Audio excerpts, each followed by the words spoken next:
sial kowe. Wah, ora kencang marodae. Mandek kok. Ho.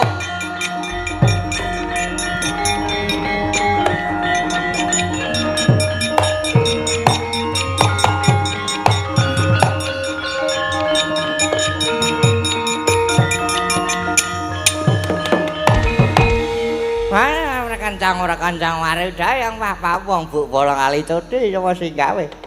Ujur-ujurane do keker siar-siar iki kayangan nganti kepanesen. Merga kaperbawan nggonmu padha yuda. Keker peperangan nganti gawe kurban kawula cilik sing boya mangerti kentang kimpulan.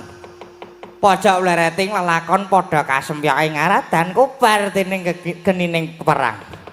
Nuwun pangapunten Pukulun. Nuwun pangapunten. Kita nuwun pangapunten kepiye? Kita do ngerti to yen perang ki sing kalah lan sing menang padha wae. Sing kalah dadi rempah, sing menang dadi pindhang. Nanging nyatanipun ingkang bibiti perkawis tiyang Pringgondani kok. Ingkang bibiti tiyang Pringgondani. Sing wiwiti cetha wong Traju Trisna anggepe apa? Nyerang tanpa nganggo layang penantang. Anane ora nganggo layang penantang. Merga kowe nyekel Adipati Wauna ya ora. Oh, wis. Wah, do saran-saran wis. Saran aja dayal-dayalan wae. Pukulun. Sinten ingkang boten serik manahipun? Kadipaten Tunggarana menika bumi ingkang loh. Dados siti ingkang subur. Mongko dados sumbering tirta patra. Negari Traju Trisna sanget kuncara atekipun wibawa mukti mulya inggih labet saking sumbering tirta patra ingkang mijil saking bumi Tunggarana menika nanging badhe dipun rebat wong Pringgondani gembelo sak keneng sirahe gleleng pacake wani nyahak marang bumi Nistija. Wah latala iki kepiye sing arep nyahak sing arep njaluk bumi Tunggarana ki ya sapa? Nyatane ngono. Nyatane Adipati Wauna ana kono. Wana Balela Begugung Udawaton. Gajah gelar Singa Barong Bondan Datan Poradu. Cetha yen tok bujuk supaya manunggal melu karo kowe, kuwi dudu karepku. Nanging kuwi karepe Wauna lan kawula ing Tunggarana. Mula nek pancen kowe gelem dieloni wong-wong Tunggarana, Upenana sing becik kula wentahan kawulane aja mbok sedot isine wulu wetu mung tok nggo mukti. Nanging kowe tanpa mikir karo uripe para kawula cilik Tunggarana ya ora. Mbah ora idep. Nyatane kowe sing serakah. Wah, la iki kepiye iki? Ora ning kene malah do padu dhewe-dhewe kok sik toko sik Setija Anut Kaca. Pripun? Dos pundi? Kados pundi Pukulun kula nyuwun adiling perkawis. Nah, bener sih Gatut Kaca. Adiling perkara Setija. Ing ngarep Dimo Gatut Kaca rak wis ngajak rembugan sarana Sarasyanto bawa rasa supaya tinemu padha becike. Mula bener yen padhanging lelakon iki kudu digawa ana ing negara Wirata. Mbuh piye carane bakune kita kudu tumeka ing negara Wirata gelem ora gelem. Ya kudu ngono kuwi. Nek yen kita mboya gelem tak rukunake kanthi adhedhasar paningal permanane Prabu Masopati mula nek ana welaking Bathara rasakno dhewe. Rasakno dhewe nek ana welaking para Jawata, Nger, Setija lan Gatut Kaca.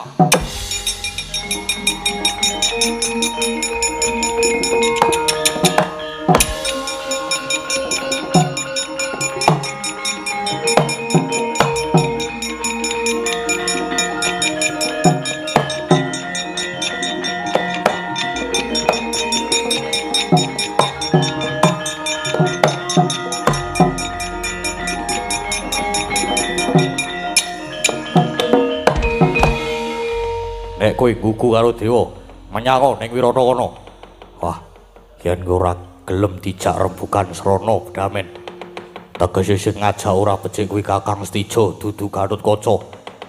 Tekan ngendi wae mesti bener wong Traju Trisna durung karuan. Durung karuan piye? Sing duwe wewengkon Traju Trisna iki aku. Nanging nyatane kawulamu kabeh mlayu ning nggonku. Kuwi merga tok koroki, tok pengaruhi ben melu kowe. Ayo aja mung kowe sing maju-maju sak wong tuamu, maju sak gerangane Setija ora bakal gigrek. Goyong ngejak wong tuamu, jokno wong tuamu Gatotkaca ora lirip. Ora mung wong tuaku, klebu geng-gengku ya tak jak kabeh. Ayo akeh-akehan bola. Ndi sing luwih akeh seksine, ndi sing luwih akeh balane. Ditenono mengko sing menang mesti aku dibuktekke wae. Wah, sing menang mesti aku le.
Saya dalu raras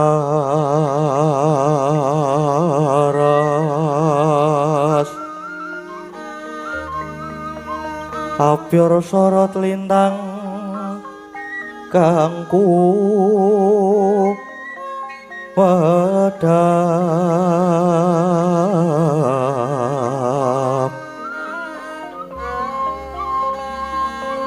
titi sonya madya ratri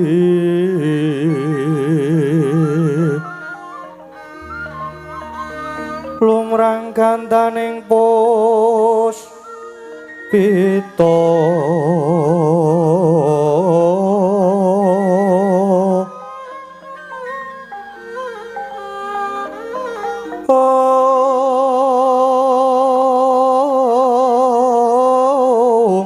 karanggean putyanira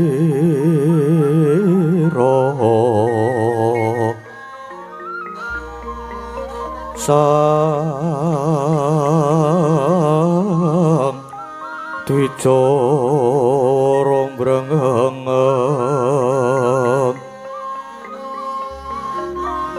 swaraning madu pronto manungsung sarining ngembang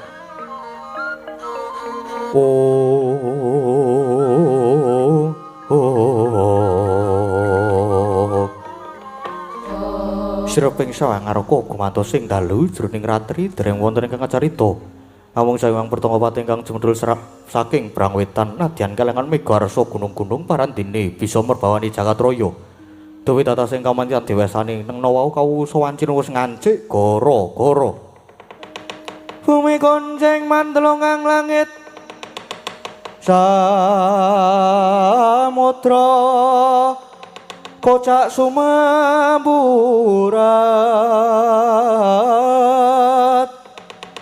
pindho kinabara payune kaya kang gunung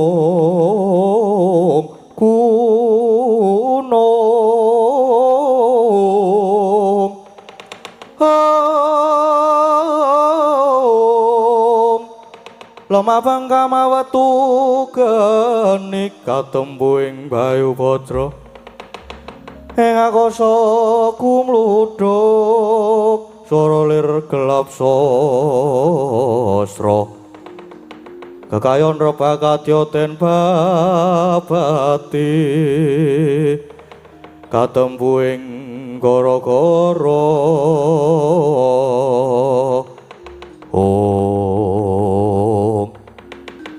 Goro-goro. Apa to pertandane goro-goro? Goro-goro ing jagating pakliran saiki mung ngurmati mijilara parepat punakawan Kelurah Semar Garing Petruk Semawana Kelurah Bagong. Ingkang sami gegojekan madyaning Rombo alon harire.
gareng.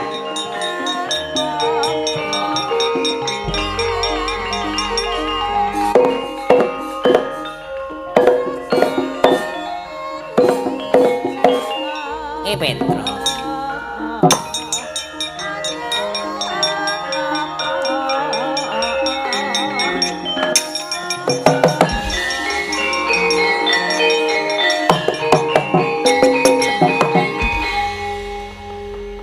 Alhamdulillah. Puji syukur kunjuk ngertaning Gusti Kang Maha Kuwasa. Ya to Kang Gereng. Ini wis bengi iki sowan ning pantai Depok. Wah, ning pantai to iki. Heeh. Mulane kok sembribit hawane anyep. Nganti digawani apa? Shell. Shell ki apa? Kae lho sing dienggo ngubet ning gulu kae lho. Sabuk pengaman, Dasmo. Oto, shell ki sing dienggo ning nggon adem-adem dikalungke nggon gulu kae lho gong kowe iki. oh sik kain kae to. Heeh. Ngono. Iki wis bengi iki sak awak dhewe sak kanca. Sono ning pantai Depok iki sik acarane yaitu apa mau jenenge?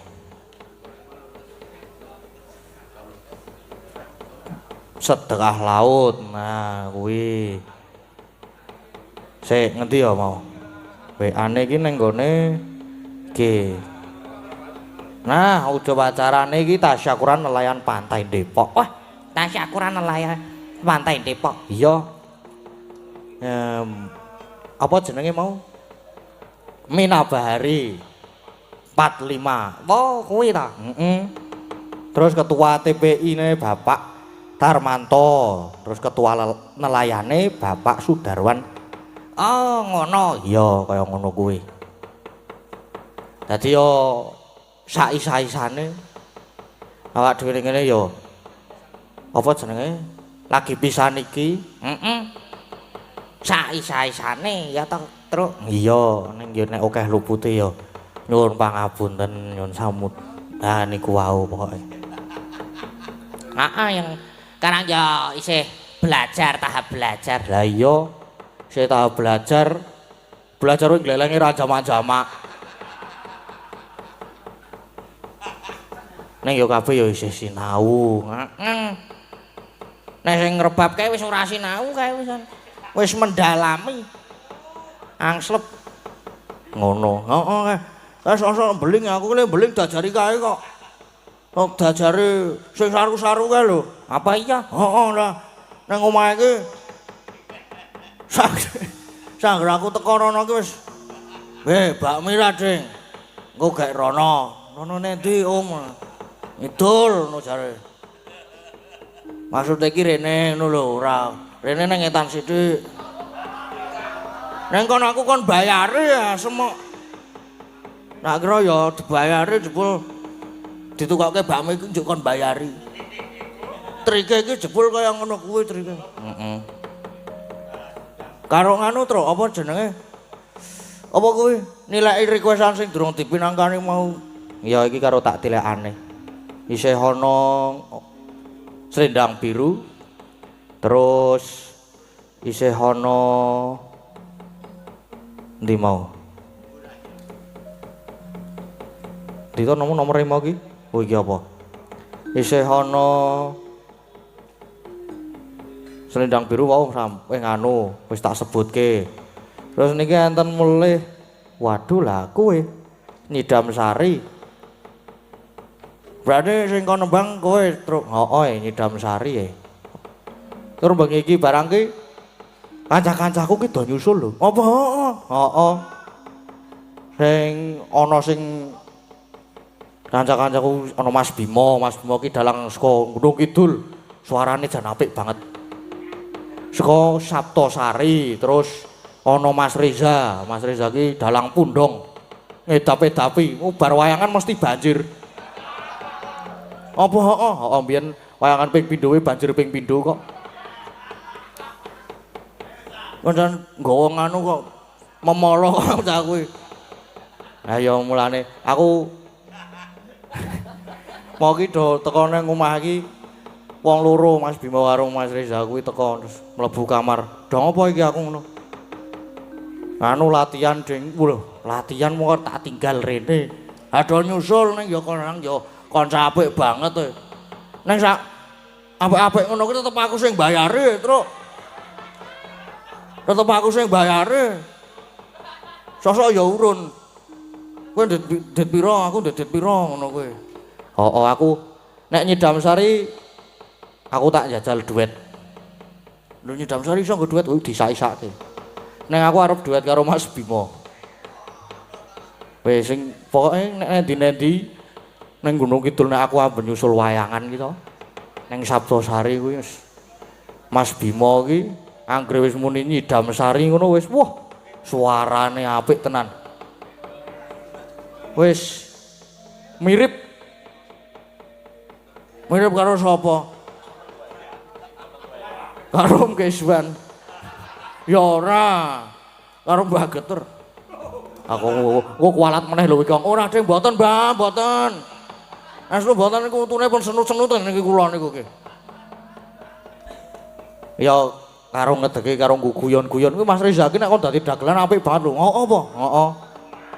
Dadi wong loro tak unggahke. Iki soalé wis karo ya apa jenenge Nyang Kuyung adine karo sesuk ki jane tanggal 26 pas wayangane pas aku sesuk karo Keswan duet kuwi heeh ngapa kuwi jane iki aku ki melu nabuhi Mas Bima merga Mas admin niku le WA ki Mas Bro tanggal 16 selo apa ora ngono ha tok jawab selo heeh lha kemene selo Mas.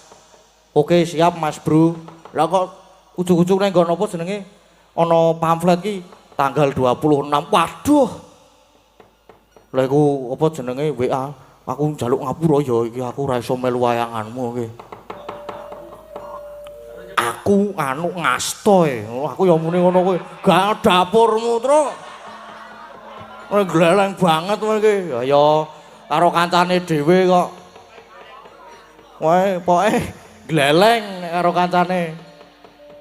Sok mbayari kok ora gleleng padake. Mas Reza, Mas Bima katuran minggah panggung aku tak krungu suarane Mas Bima. Disepoti.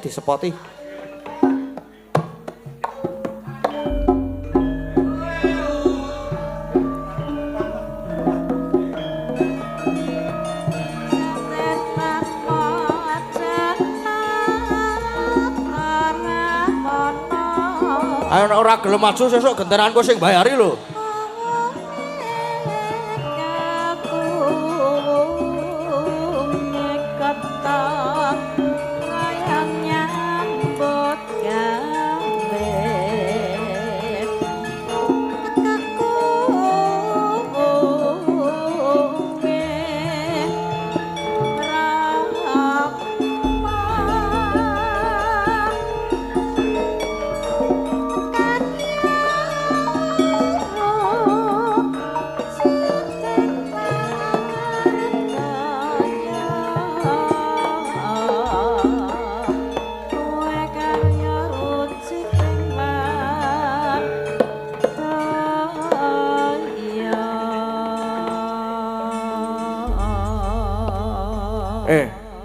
Mas Bima, Mas Reza, bodoh nyekel mic. Cepet, yo. Dicekel mic. Kowe nganu, ana loro to kowe mike. Oh, bundet. Sik. Kepiye to kowe iki? Nah, wis. Yo gek halo ngono.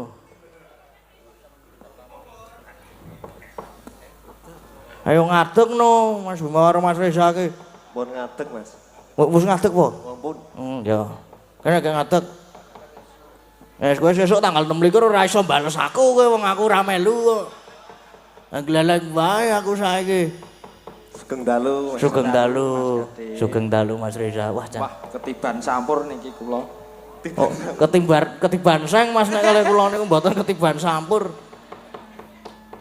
Pripun kabare? Alhamdulillah pangestunipun Mas Gading sehat. Kowe wis siap dadi bintang tamu wis badikan barang iki to. Mulane kok konggonku kok mau wis batrikan wah engko berarti wis siap nek diteke no. Ya men ketok rapi ngono. Oh, apa kowe ora tau rapi men ketok rapi iki?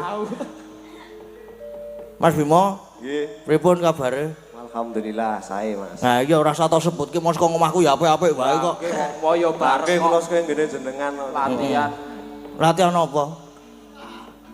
latihan ketoprak Mas. Wah, ngetoprak. Nggih. Jangan ngetoprak. Mboten. Napa? Latihan wayangan. Oh, wayangan. Nggih. Wayangane jenengan nggih. Nggih ya. Waduh, Sing aku, anu mah dalang. aku ora iso melu Mas. Mboten napa-napa. Ora kok suaramu kok tua to, Mas. Nembe pilek. Mas. Oh, lagi pilek sik aku wae sing ngomongan. Oh, sok kangen nek karo Resa iki. Mbetira ketemu kok kangen. Ora aku kangen lehmu arep mangkat ning Bali ka lho, Sa. Arep tak isini-isini ning kene. Ning Bali iki munggah ning kamarku kok, Ding. Aku kan sesuk ning Bali to, Ding. Aku tulung ngono ya, Ding. Ngopo Sa ngono aku ya. Allah, aku ki bar kalah main ngono kuwi jare. Waduh. Main apa Aku nih? ora tau yo aeng-aeng. Oh, apa ora tau Ora apa? tau. Ora tau ya apik Wong ngono mau tau sing marahi ya sapa? Hah, aku? Wong loro sih Mas. Ora. Ngono ya. Mas Bimo, Nggih. duet Nidam Sari kalih kula nggih. Oh nggih. Nggih. Mengke Mas Reza sik joget. Kan joget mengke. Joget to? Joget. Cocok ngono kuwi. Joget lho. Ora piak-piak. Joget pokoknya. Joget. Yos manut. Ning sesuk tanggal 30 aku aja tok nganu ya, aja tok teke ya. joget. Ngono ndak aku tok bales engko. Ya gentenan kabeh. Ora mangkat aku nek tok bales. Ojo yo. Ayo. Langsung wae ya Mas Bimo ya. Nggih. Ya langsung sik aku ya tak buka tekes. Ken bawa riyen Mas. Sinten? Langsung mah. Bimo. Oh ya kon bawa sik ya Mas Bimo ki ya. Wah ya apik to. Apik Mas. Apik tenan Mas Reza jan. Sancing koe. Sekarang yo. Pripun? Nalikane sira Ora apal ya. apik ya ora apa-apa. Sampun Mas Jalan. Nggih sampun. Matur nuwun. Nggih matur sembah nuwun kula ingkang matur sembah nuwun nggih Mas. Nggih. Wisane ngrusuhi Mas. Nggih. Pun biasa kula kok dirusui. Pun apal kula nek kalih jenengan Mas. Sapal aku. Harus ning sapa meneh nek ra mboten jenengan. Waduh jan. Ya semengko ning omahmu kono bagiane dhewe ya. Aja Ding mengko ndak omke suwan melu ning omahku njaluk bagian. Parani tenan. Oh iya. Ndak tak omong aku mengko WA wae WA gampang. Pamit ke. Medul. Nggih matur Pamit. nuwun. Ngopo matur nuwun Matur nuwun ki? ya Mas. Senior pamit. Oh ya hati-hati ya nderekke. Nggih. Kok tak anteni lho Neng endi? ning omah. Aku ora mulih ngomah kok engko. Waduh ora. Ndak ngenehi kowe mengko tak mulih ngene sapa ngono Ning mengko. omahku lho. Hmm? Ning omahku. Nang omahmu? Memoh. Wis kerep aku. Rasa-rasa Deresa Mas. Jaluki. Nuwun ya Mas Jalan. Nggih matur sembah nuwun Mas Bimo. Lah iki wah wis Nidam Sari sampun sak menika selendang biru. Selendang biru Bu Prastiwi. Ayo Bu yo. Ayo Kek. Nggih, menika pengundutan saking sinten? Saking sinten nggih wau, sekedam nggih. Saking Kudu sing iki. Bu Retno.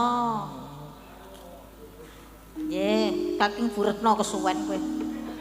Wah, oh ya, kesuwen ya aku ya. Oh ya wis kuwi mau berarti. Saking Bu Retno Nggih. Parisi Jakarta Selatan. Jakarta Selatan. Nggih. Kula pinangkani nggih Bu Retno. Nggih. Mugi-mugi Retno ing penggalih. Wah, pitikno.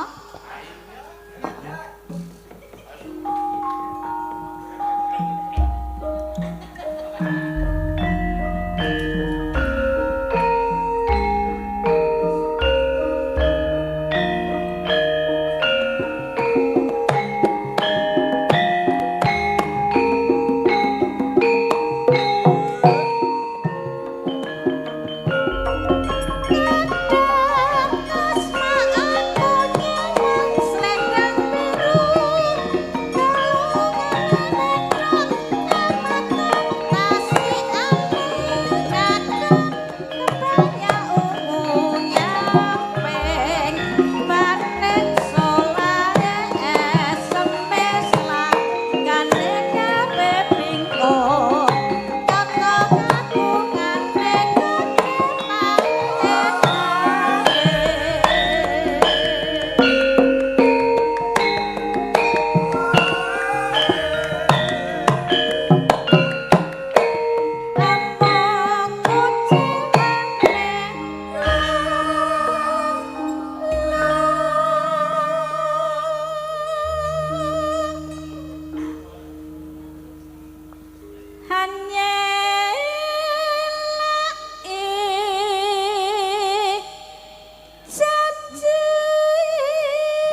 selendang biru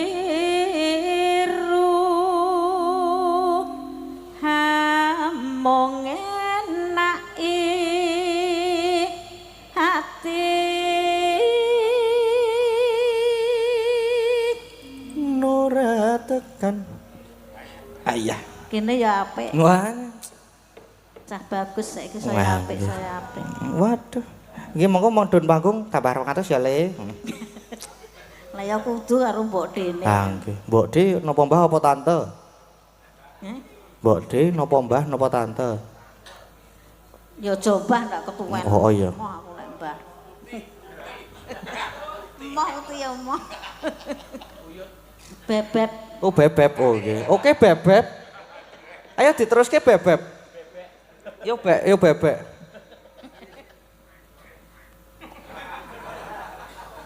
batin setiamu ngopo kowe monggo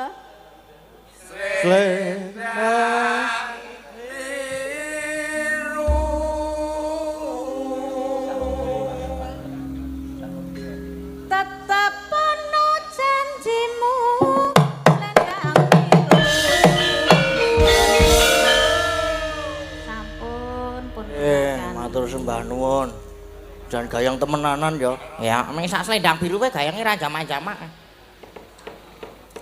Oh, kayak bare iki nganu. Apa jenenge? Sri Slamet ning dangdut lho. ya ora kaya ngono kuwi saiki kowe arep pengen lagu apa pengen nembang apa ngono Aku wis selendang biru mau kae. berarti saiki ini lho aku iki Iya no kowe sapa meneh? sik aku kepengen lagu pengen tembang apa ya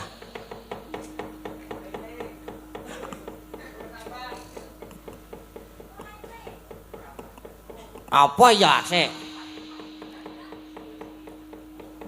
anu wae apa jenenge ular kambang Omong mikir ular kambang wis suwene ra jamak-jamak. ya jane iki durung mikir ket mau ngenteni ana sing muni ular kambang ngono kuwi ular kambang siapa ya ora ana Mbak Ayu apa karo video call apa ya saka ngomah oh waduh wis ganti wis pindah to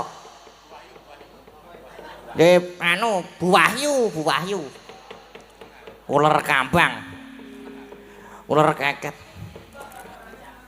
ular jati ular jaran sandenginya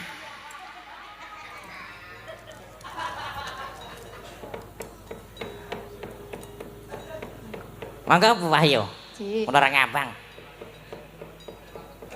Belok pas slendro. slendro wae engko mangko sing pelok mangko ular kambange ping 5 mangko gampang mangko Bu Wahyu nggih sampun nggih sampun matur sembah nuwun nggih Bu Wahyu sami-sami nggih apa meneh ya aku isih pengen nembange Ora maya lho rek. ora men pisan meneh aku ki apa ya sing kira-kira suwe ngono lho antuk-antukan ya aku ki mau kepinuk banget Ngai buri wah wis mulai cuan wis suwe-suwe wis yo thank you mesti sing miwiti sing ngedram kae sing ngedram kuwi wis lagi patah hati Pak kuwi wis saake temenanan jan wah ndak mengantuk to dinehi kegiatan ben berkegiatan nah kuwi mau apa ya napa Mbak Anting nganu napa nganu langgam to langgam napa aku Mas Lendro oh Mas Letro langgam napa Mbak Nyepelak ta. Pelak 6. Belok 6 langgame Angenteni. ngenteni. Ngenteni sapa meneh arepan? Angenteni bojoku. Oh, ngono ta. Heeh. Nyawine iki lagi milang-milinge lah. Niki kula piyambak. Wah, nggih no. Lah niki merem. Kabar iki. Mboten usah bawa nggih. Weh lah piye? Ket mau kok arep Prabowo terus. Muka selak perangan. Perangan apa? Perang dunia?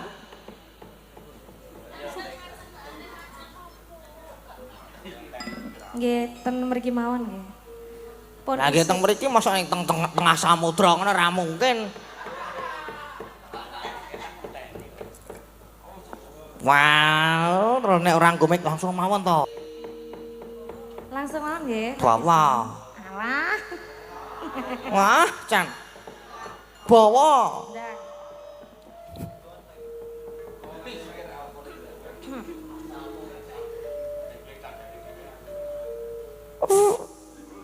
Piye ta, Pak?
Jan banter banget wis kaya mesin kapal. Yuk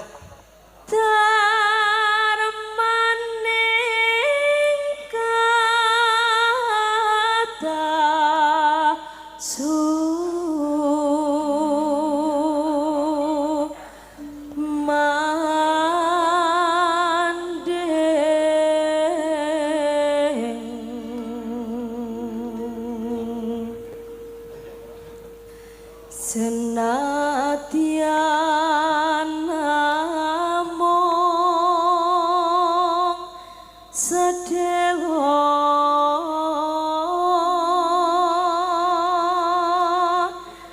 nambai sang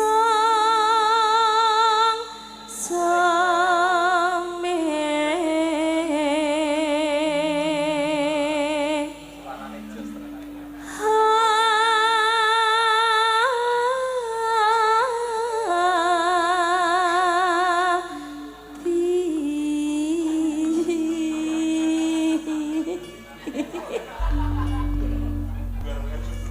Sampun. Ayo Mas Keswan. nanti harapan kok ngejak Om Kiswan. Dimulai. Wait. Wih.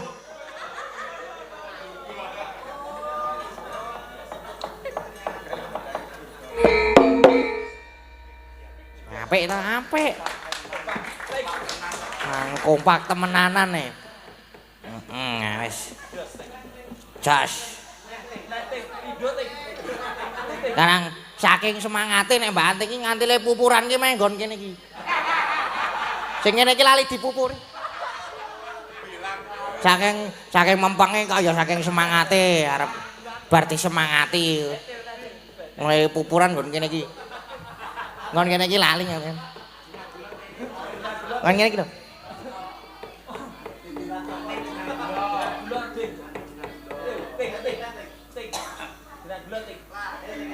Wes.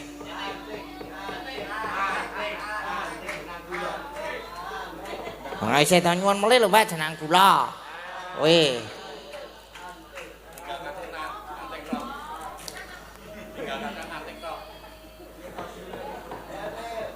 Ya nganu jajare wae.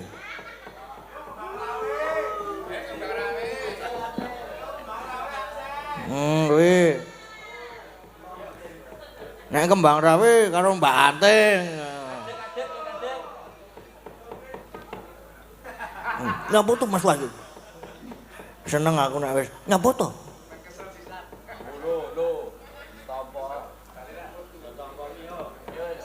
Karena yo saking semangate aku ket mau lek matke. Lho. Ayo wis ora apa-apa.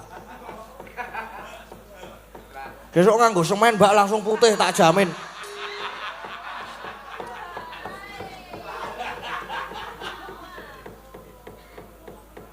Apik ning kok. Ana senine iki lho, ana garise sleret ngene iki lho. Ning ora rata garise. Nyawa to ket mau nyapo. Ora apa-apa. Aku wong Jawa Timur lho iki. Iki piye aku empun ya nyanyine ya. Weh, lha yo nek nyekel mic meneh iki berarti arep nyanyi meneh. Nah kowe wis kepengin nyanyi mulane terus nyekel mic meneh. Ah berarti nyanyi meneh pisan meneh. Ya ora. Heeh. Ya iki kan wayahe jejerku jarene mau. Lah aku sing nyekel mic sapa saiki? Aku. Lah kene. Ya karo Mbak Agnes tapi. Ya ngono ya. Tapi aja ngadeg. Lho. Jarene nek goro-goro ki wayahe wong tuwa-tuwa masa disuguhi barang sing ngadeg. Mas. Ya kan ora sopan.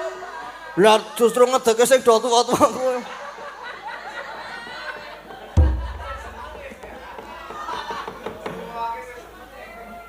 Nek yo meng rada angel nganune bedane. Ayo karo Mbak Agnes Mbak Anting. Tapi lenggah mawon nggih. Kok ya mesong ngeyel. Nganu tidak Apa? bisa dibicarakan di mic. Tidak bisa dibicarakan di mic. Ah kok iso.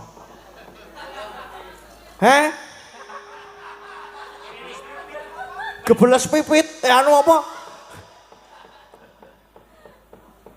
Tidak berani ya. Oh, tidak berani.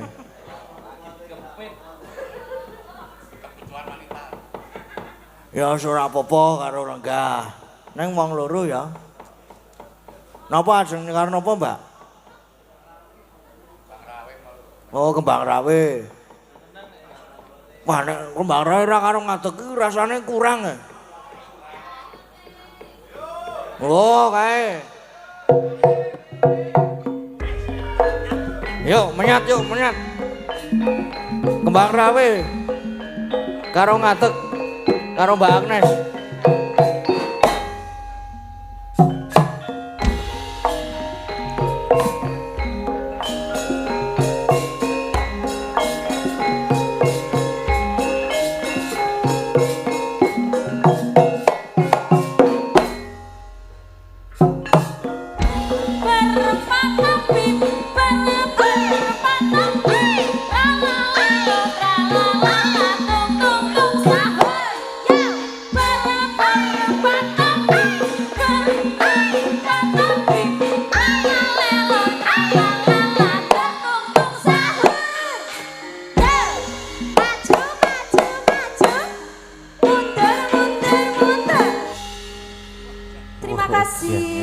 Terima kasih.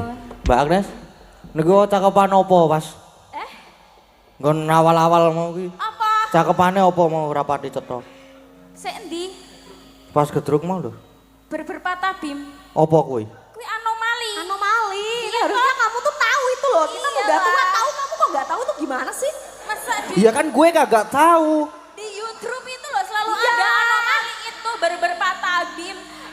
Apakah jenis Bambanini, Gonzanini. Tralalelo. Gak tahu ya? Gue kagak tahu, gue kagak pernah buka YouTube. Cappuccina Assassina. Nah, kayak gitu. Itu tuh lahir ketika Gen Z lahir. Iya ya, Gen Z. seperti Anda. Oh. Ngaten to. Karepmu lah aku mulih, Ben. Nggih ngatos-atos derekke. Terus nesu e. Ya, nggih matur sembah nuwun. Endi to mau nah. Saiki arep ngopo? Iki. Wis saiki jam pira iki? Wah, 2:30 San. Setengah telu Truk. Ayo. Ayo iki apa? Kae melu bapak kae karo bapak. Mbok kae apa bendoro anyar apa kepe? Heeh apa? Ayo mbok menawa. Ora apa-apa ketutke bendoro anyar anggere jajan. Anggere jajan tur ora apa jenenge pelit. Mau nek pelit ora seneng aku. Anggere bendoro anyar, anggere ora angkringan terus mampir.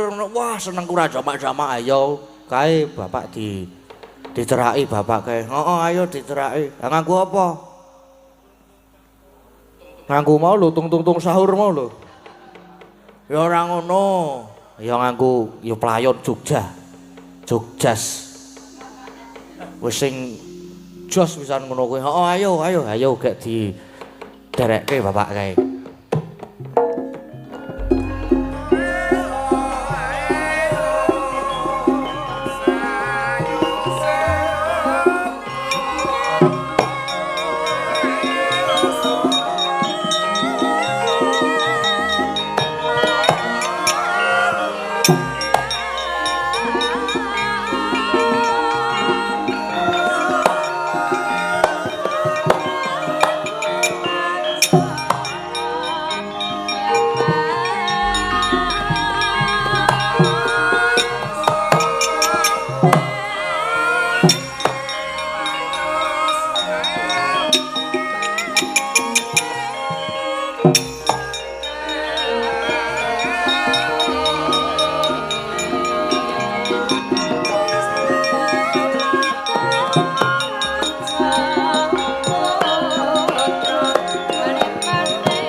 Alon tata lenggahira risang marta tameng tasih misuda andana raras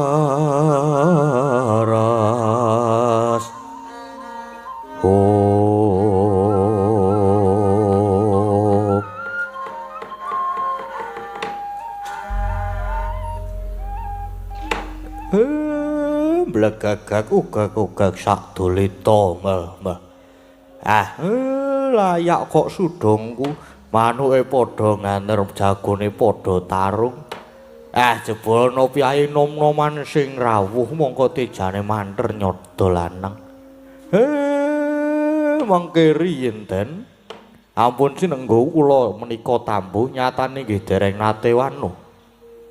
Kyai nderek nepangaken kula menika Bambang Pamegatsih Wingking saking pertapan Gebang Tinatar, kula menika putranipun Ibu Endang Wulangun, wayahe yang Begawan Syekh Paminto.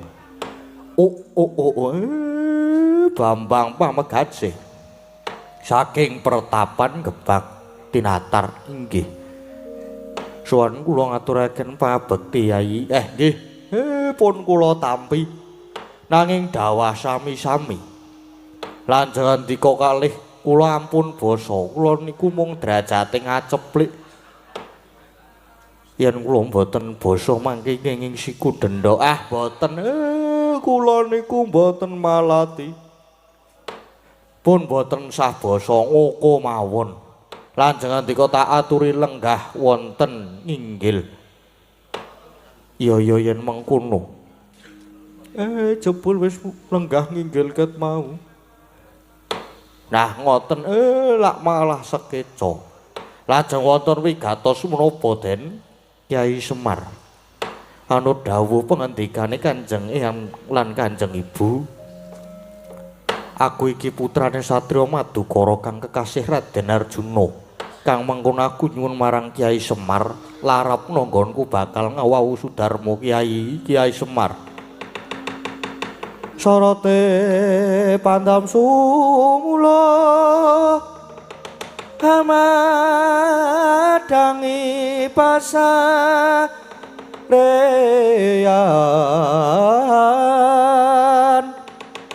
nanging wadana katon remu-remu kalingan hangrangan sang tiaman nangkung sumungkem guling sang agung rarepa baboe maneman peraten tek pranto kula tadah.